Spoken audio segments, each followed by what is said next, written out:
Fim da Segunda Guerra. Com derrota da Alemanha, Estados Unidos e União Soviética se enfrentam em disputa econômica. Criação da OTAN e do Pacto de Varsóvia. Esse, entre outros, serão os temas abordados no jornal de hoje, o Jornal Ontem.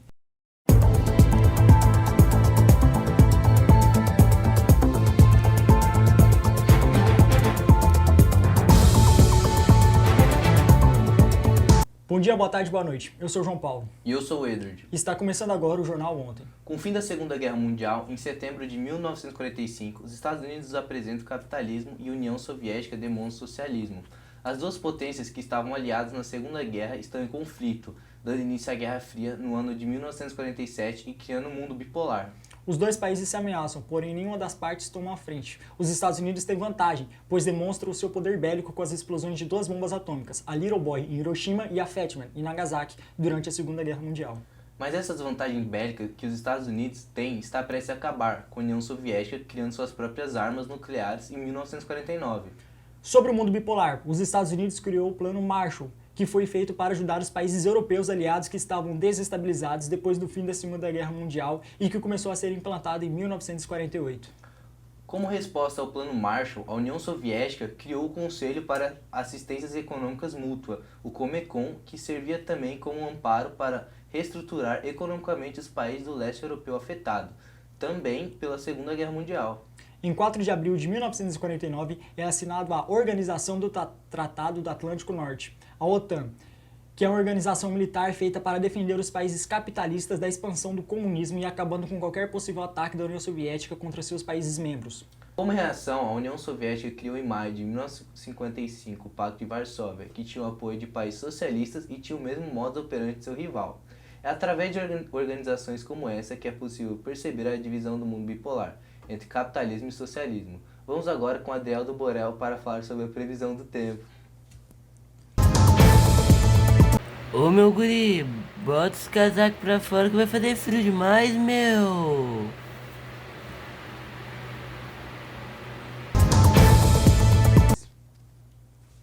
Bom, após a construção da cerca de arame farpado em Berlim, em 1949, para impedir o êxodo dos alemães orientais para a parte capitalista da cidade, em 1961 foi erguido o Muro de Berlim, onde nós estamos agora com o nosso repórter Gabriel neste exato momento. Bom dia, boa tarde, boa noite, Gabriel.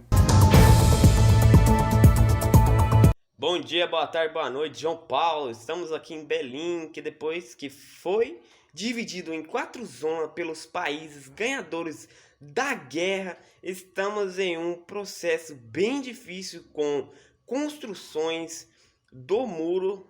Os países se desencontraram dos filhos e familiares e foram separados de tudo.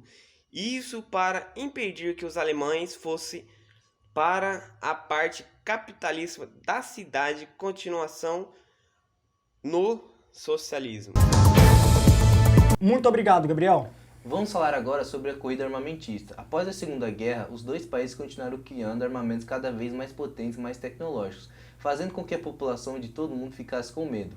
Como já foi dito, o primeiro país que conseguiu ter as armas nucleares foi os Estados Unidos. Porém, a União Soviética até conseguiu superar esses armamentos em alguns períodos, mas quem se sobressaiu foram os americanos. Inclusive, foi pela tecnologia de um míssil da Alemanha nazista, o V2, capturado e estudado pelos americanos, que se deu início à corrida espacial. Com os Estados Unidos tomando posse de grande parte dos mísseis V2 após a Segunda Guerra e com os cientistas e engenheiros e com o criador deste míssil, o engenheiro Werner Magnus Maximilian von Braun, escolhendo se renderem para os americanos, novamente eles saíram na frente. A União Soviética conseguiu pegar um pouco da tecnologia alemã para si. Vamos falar sobre isso agora com o nosso correspondente direto da Alemanha. Bom dia, boa tarde, boa noite, Vitor. Bom dia, boa tarde, boa noite, Tuia. Estou aqui na União Soviética, ocupado por centros de pesquisas e mísseis nazistas que, por coincidência, ficaram na parte oriental da Alemanha. E ocuparam também alguns cientistas e engenheiros alemães dentro. Eles não ficaram muitos atrás dos americanos, e exclusive por aqui os cientistas tem muita esperança de ultrapassar a Europa. Europa no sentido de foguetes. É com vocês aí no jornal. Obrigado, Vitor. Em 1946, os americanos acoplaram uma câmera em um míssil V2 e tiraram as primeiras fotos da Terra vista do espaço. Este míssil subiu a uma altura de 105 km no céu do Novo México. Nós estamos com o nosso correspondente Gabriel nos Estados Unidos nesse exato momento. Podemos esperar algo de novo em relação ao espaço, Gabriel?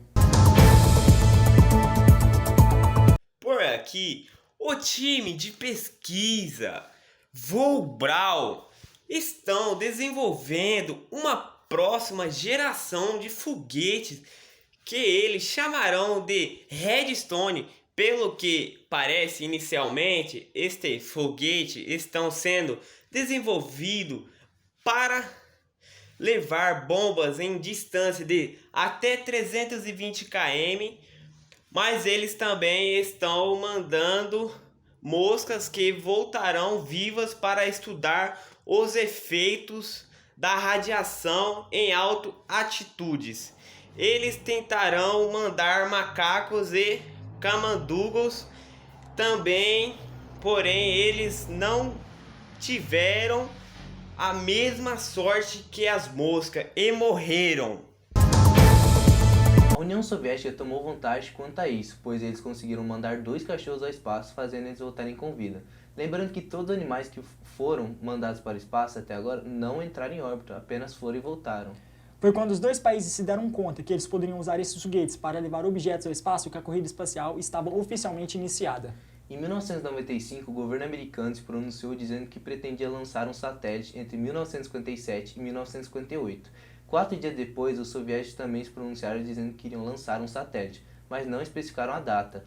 Em 1957, a União Soviética lançou o primeiro míssil intercontinental da história, o R-7, que atingiu uma altura de 6.000 km. E no dia 4 de outubro, os soviéticos venceram os Estados Unidos, lançando um satélite chamado Sputnik acoplado a um míssil R-7. O Sputnik ficou em órbita da Terra por 97 dias no ano de 1947. Com o objetivo de superar os soviéticos, em 1958, o presidente americano Dwight Eisenhower assinou o projeto de lei para criar a NASA. Após os intervalos comerciais, iremos falar sobre o projeto que levou a primeira sonda para a Lua. O governo americano está investindo pesado nas suas forças armadas, melhorando e treinando os soldados para serem implacáveis.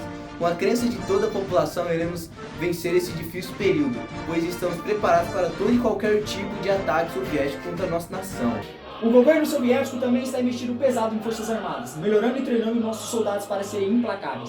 Com a crença de toda a população, iremos vencer esse difícil período, pois estamos preparados para todo e qualquer tipo de ataque americano contra a nossa nação.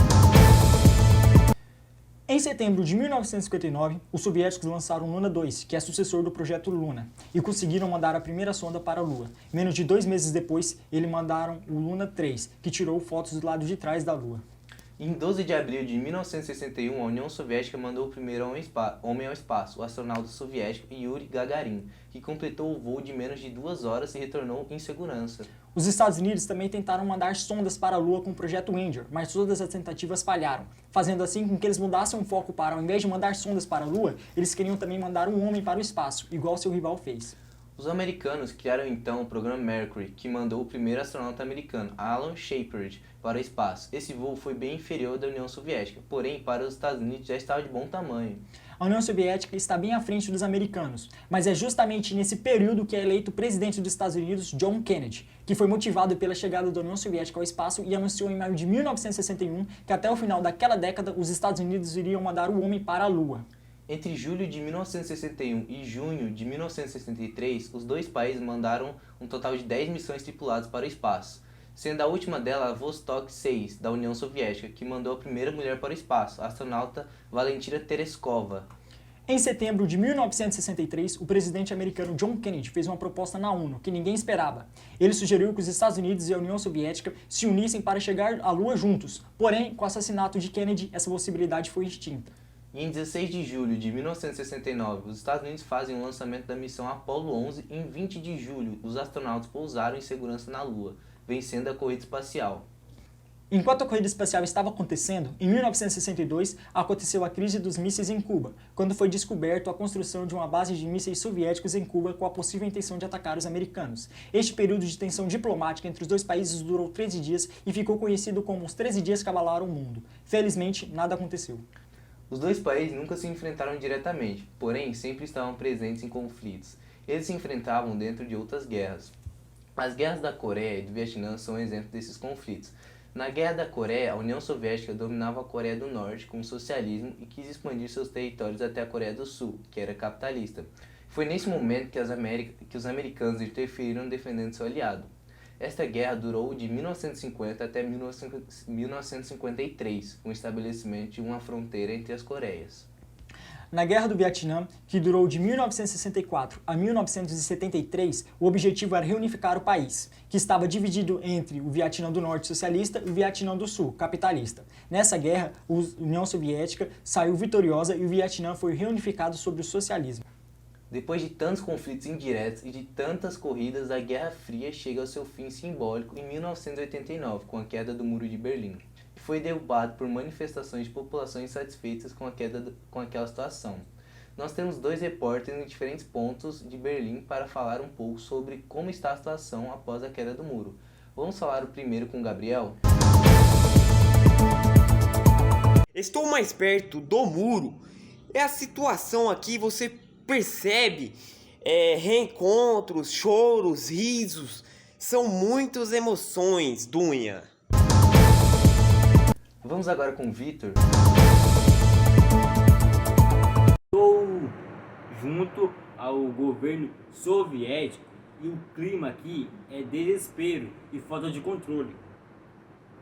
Eles não têm ideia do que fazer para conter a situação e erguer a cortina de ferro. O que eu vejo daqui é um governo destruído politicamente e moralmente.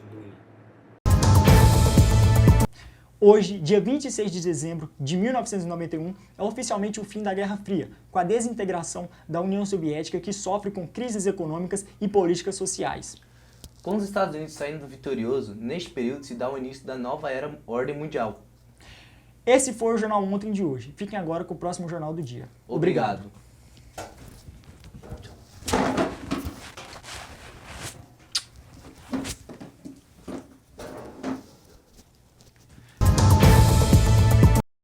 Joga e joga, Mago Prior, joga e joga, tropa do Prior, sem pensar no que vai fazer, sai fazendo o que vem na mente, mesmo errada ainda acerta, raciocínio inteligente. Quem tá de fora não entende, quem tá dentro também não. Pra quase todos os problemas, ele tem solução. Parceiro do paizão babu, não dá ponto sem nó. De quem que eu tô falando? É do Mago Prior, é do Mago Prior. É do Mago Prior. Minha mãe mandou eu escolher esse daqui, mas como eu sou teimoso eu vou escolher esse daqui. Minha mãe mandou eu escolher esse daqui.